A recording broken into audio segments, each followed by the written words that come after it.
The doctor's smile was the last thing the town expected to fear, yet it was the same smile people later described when they whispered about the nights when people vanished. The same smile seen by the first person who went missing, the same smile that appeared behind windows, and the same smile that showed up in places where no one expected the doctor to be. That smile became the most frightening part of the whole story, because it never changed. Not once. Not even when the truth came out. The town remembered the moment the lights went out one evening, and someone swore they saw the doctor smile through the clinic window, floating, calm, steady, while the street was completely dark. Nobody. Just the faint shape of a face lit from inside, like someone holding a lantern close to their chin. When the lights came back, the doctor was standing outside the clinic as if nothing had happened. And after that night, the disappearances grew faster. This was when the town learned the truth. The danger people feared most was not the shadows, or the forest, or the empty roads at night. The danger was the doctor everyone trusted. The doctor who laughed with children. The doctor who helped sick families. The doctor who remembered every birthday, every habit, every weakness. The town had been living beside someone who watched them more closely than anyone realized. And the story of how the truth came out is the part people still refuse to talk about in the open. The town looked peaceful from the outside. Rows of houses lined the streets, with gardens in front and tall trees that gave shade on hot days. The roads were quiet. Neighbors greeted each other every morning. Children rode their bicycles up and down the sidewalks. Families sat outside before sunset, talking about their day. Nothing seemed wrong. But things began to change when the first person vanished. At first, no one called it a disappearance. The man was known to travel sometimes. But he never took long trips without telling someone. Days passed. His phone was found in his home. His wallet was on his table. His favorite shoes were by the door. The bed was untouched. The kitchen was clean. But the man was gone. The town became uneasy, but people tried to ignore the feeling. Things like this didn't happen there. It was easier to believe he had left on his own. The second person who vanished was a woman who lived alone near the post office. Her front door was locked. Her lights were off. Her car was parked the way it had been for days.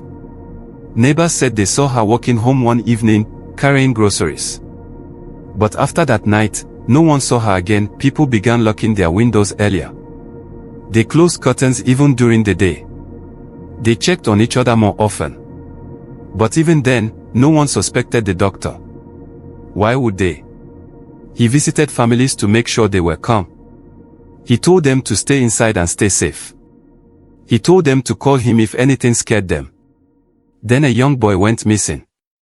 He was last seen riding his bicycle home from the corner store. His bike was later found lying on the sidewalk.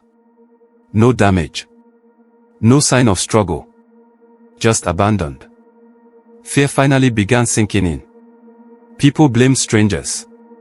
Travelers. Outsiders. No one blamed someone who had lived in the town for years. No one blamed the doctor who helped bring many of their children into the world. No one blamed the doctor who visited the elderly daily. And no one blamed the doctor who remembered everyone. But as the days passed, things around the clinic started to feel strange. Lights flickered even when other buildings stayed bright. The doctor began closing the clinic earlier. Sometimes people saw shadows moving behind the curtains when the doctor claimed he was alone. And some nights, dogs barked at the clinic doors until their owners dragged them away. Still, no one thought the doctor had anything to do with the missing people. One evening, the doctor started walking the streets more often. He said he wanted to check on everyone. But he always stood outside houses for too long. Sometimes he looked into windows for a moment too long. Sometimes he stood at the corner of a street, staring at a house silently, as if watching for something. When people waved, he smiled and waved back the same smile. Always calm. Always warm.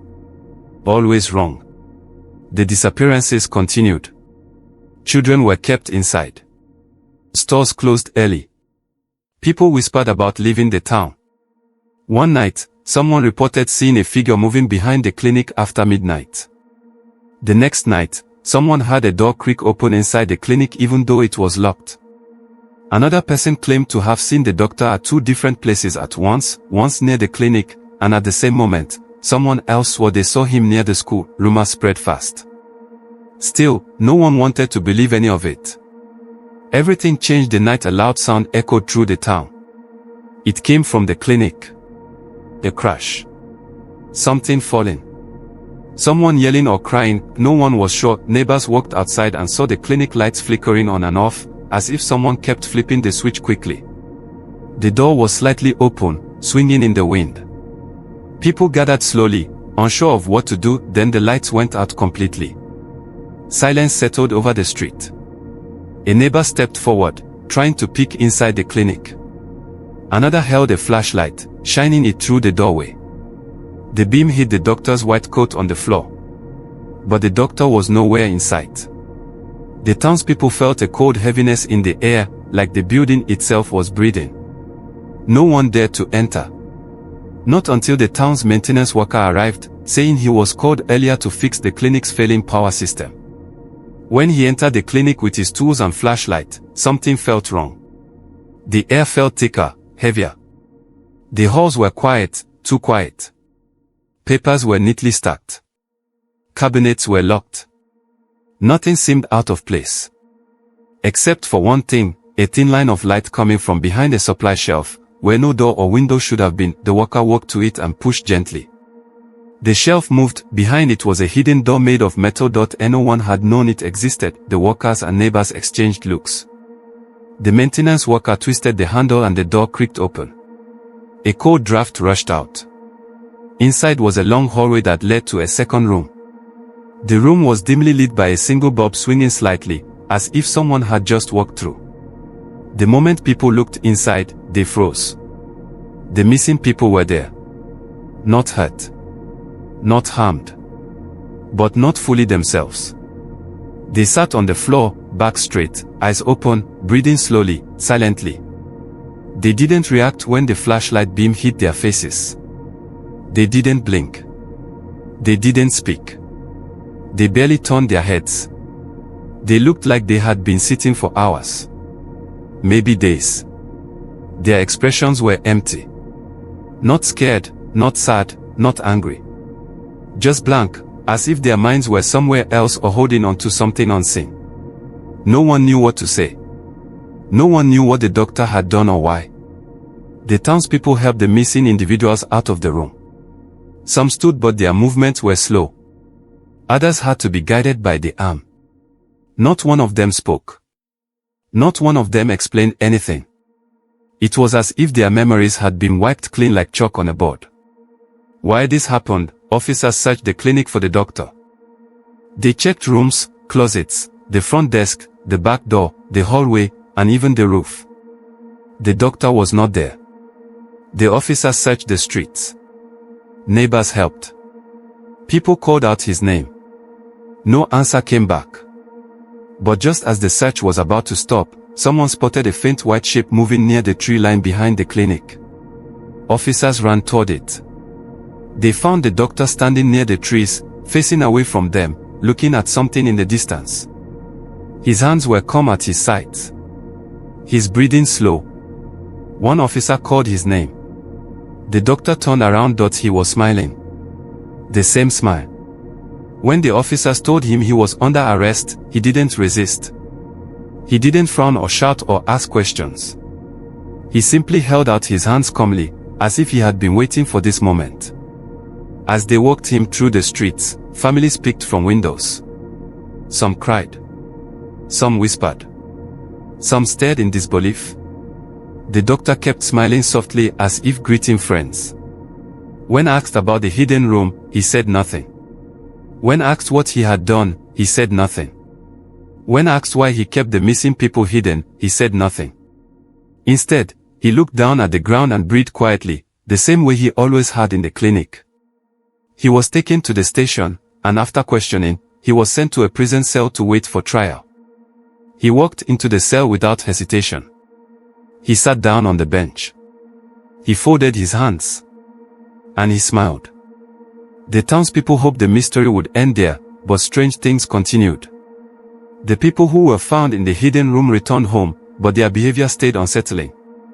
They often woke up at night, walking to windows and staring outside for long moments. Sometimes they sat in hallways without speaking.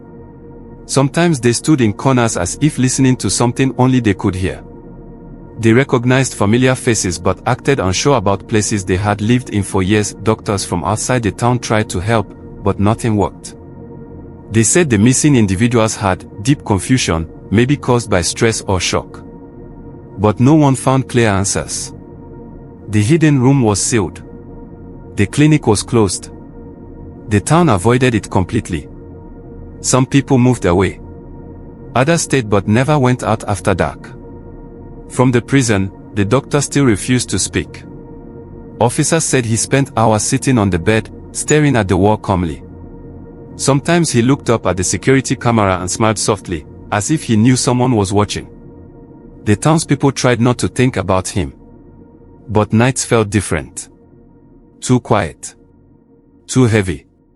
Too strange. Some people claimed they saw a figure standing near their windows at night, but when lights came on, no one was there.